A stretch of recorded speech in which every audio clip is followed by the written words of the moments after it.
Good morning, everybody. Tracy Brown, your somatic nutrition therapist and intuitive eating and body image specialist. And so this is our third of our 3 videos around, what are some like non-diet culture things that tend to kind of trip us up and keep us looping. So in the first video, we talked about just not slowing down. It seems in theory like a simple concept to I need to slow down, to notice my signals, to be in my body more, to get feedback. But there's reasons we don't do that, which we'll talk a little bit about today. The second video, we talked a lot about that lack of energy. And that's kind of the part 2 of not slowing down. Eventually our bodies crash and we go into some collapse. So it's kind of hard to oh, I know I should eat and I don't really feel hungry, but it's been a long time. And the idea of self-care is just too much anyway. That comes from too long in the part 1 of not slowing down. So the reason I'm talking about these things is because people who've been in recovery or who have done intuitive eating long enough, I would say at least 6 months to a year, realize that after a while it's not all about the food in the body. Diet culture is a total, life stealer, of course.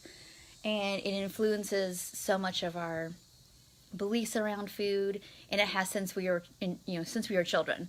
So that all matters. It does. But what you start to as you unpack your beliefs around food, you unpack about your beliefs around bodies, you start to find that it's this has just so much to do with what we're going to talk about today, which is survival mode. And there's nothing wrong with that. That's the first thing I want to talk about, is if you feel like that you're in that mode, which I have been who knows how many years of my life, is that you're doing it because you feel it's almost like not feeling like a choice. So no judgment about that. Our jobs are to catch, I think I'm having these, let's say, obsessive thoughts. Maybe your brain goes into quick rumination, obsessive compulsive thinking around food rules, even though you know better. When I say you know better, you've been there, done that, fat doesn't make you fat, carbs don't make you fat, sugar doesn't make you fat, whatever food rules you have don't cause that. And you also know that and I feel like I should know better to feel like gaining weight is the worst possible thing, because we know it's not. People are all human and we're all people and we're supposed to have genetic diversity, and it's a man-made thing that we judge fatness in the first place. It's our reality we're living in, but it's it's not real. It's made up that fatness is bad or gross or whatever. It's made up.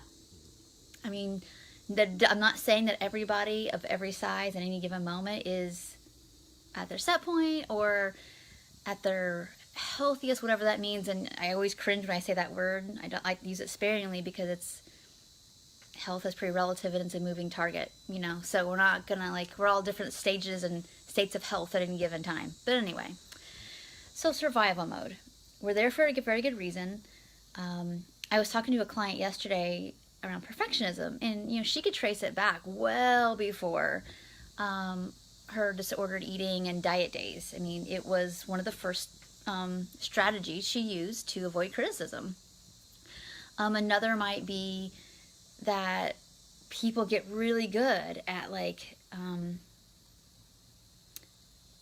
learning how to know that other people don't want to hear strong emotion or struggle with any negative emotion. When I say negative, I mean sad, mad, whatever. It's not really negative, but human emotion that's uncomfortable, let's say. And she got really good as a youngster at repressing those things and everything's fine, I'm doing good, I got it together. And that's her survival mode default when she's in situations where it feels like there's no room for her to be authentic. And that will be her survival mode in those situations. And she's learning how to catch that first. So why all this matters is because that's a big reason why we know all the strategies, and we know even how to do intuitive eating. We know that we need to be eating more food, even though our brain is trying to argue back about that. Or we know that slowing down would probably eliminate 3/4 of our struggles with binging, let's say. but we can't seem to locate it. It's almost like it's not accessible. And that's super frustrating for people. And they'll tell me like, why can't I get this? And I'll say, well, what's happening? Like, what state are you in? And if you can recognize any of these things I'm talking about today, you know that you're probably in your version of survival mode, whether that's fight or flight, people pleasing, functional freeze, feeling apathetic. When functional freeze is just like, I'm going through the motions. I'm doing what's socially acceptable. I'm getting up, taking care of my family, mostly. Maybe not all that present to them, but like I'm doing stuff I'm supposed to, feeding the dog, going to work, going to school. I'm doing stuff. But I don't feel all that much there, and definitely not fully engaged in it. That's functional freeze. And the apathy of like self-care is there for people as well at that space. So that's survival. And we learn to feel like that's, we're doing good. But that's not aliveness. That's not thriving. That's not what all this is about. It's like, I don't want you to, okay, great, you eliminate some behaviors.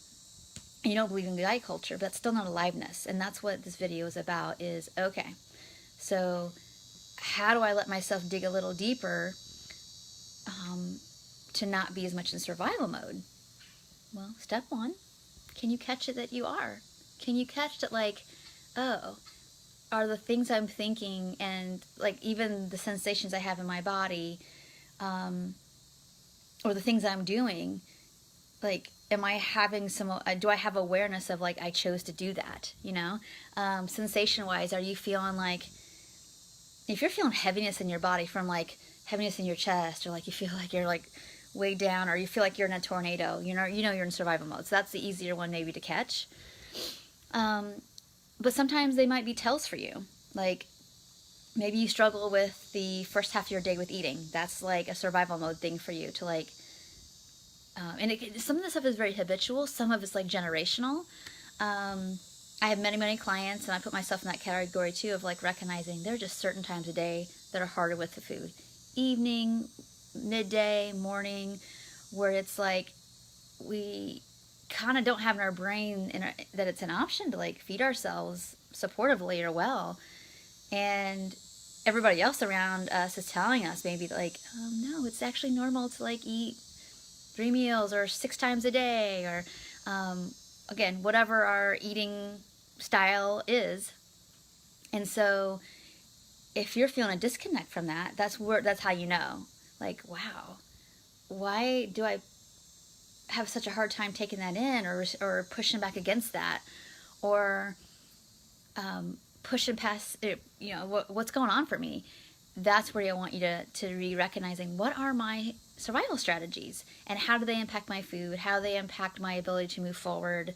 And just make some notes and be gentle with yourself about that. And again, the more you start to recognize maybe the behaviors, it helps you maybe get more into the states of like what's happening in your body, and recognizing, oh, okay, I'm not in that thriving zone of like I'm like alert but calm, and everything else is just like feels like mandatory for my survival, or I just can't get going and I have a hard time caring or having motivation about it. In those places, and this is your autopilot for trying to like feel like whatever you're experiencing isn't too much. That's essentially what's happening. So that's why sometimes your efforts for, I know better, I know I need to eat more, I know that diet culture stinks, and I shouldn't care about I shouldn't care as much about what people think about me, but man, I'm having a hard time with that sometimes. Then something else is at play. It's not because you don't know enough. And that's what I want you to get from this video. It's not that you don't know enough.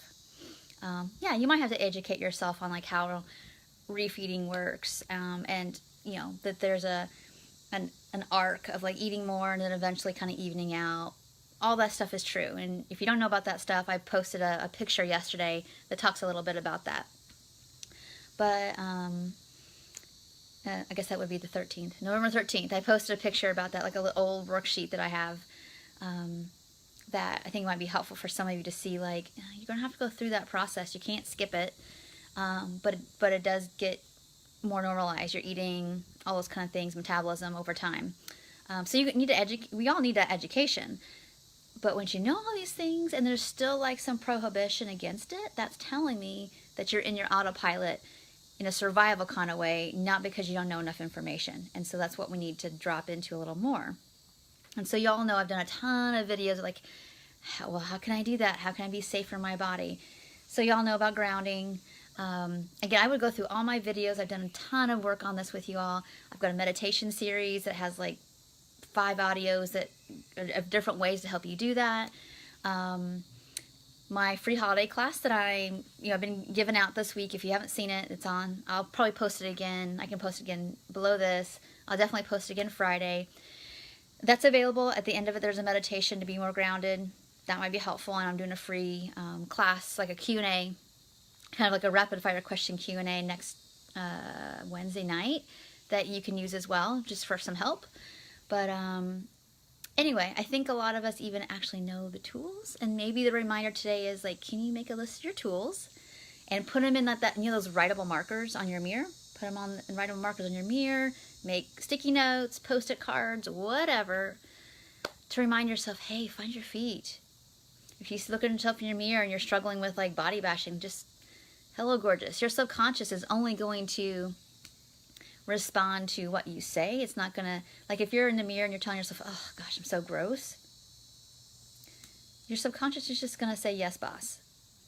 There's not gonna be, oh gosh, Susie, that's so mean. You shouldn't be saying that to yourself. That's cruel.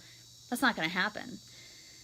What we have to do is, even if you don't believe it, we have to make room in your system, 1, to feel safe, and 2, to start building a new neural pathway that's kind and humane. And sometimes we have to kind of talk about it before we feel it yet, and you don't have to believe it, but it's more about creating the possibility. So that's what this is for too. I hope this video was helpful. If you thought it was, please let me know with your hearts, your thumbs up, any comments you might have. Please share it with people you think that might enjoy it as well. And I'll be linking some things down below. That way you can get some more support. If you're just joining, thank you so much for coming. I'm just finishing up, but please watch from the beginning some of the strategies I talked about, like why sometimes knowledge isn't quite enough to push back against old non-supportive behaviors anymore, and basically how to consider going the next step. So all right, well, thank you so much, and I will talk to you all really soon. Take care.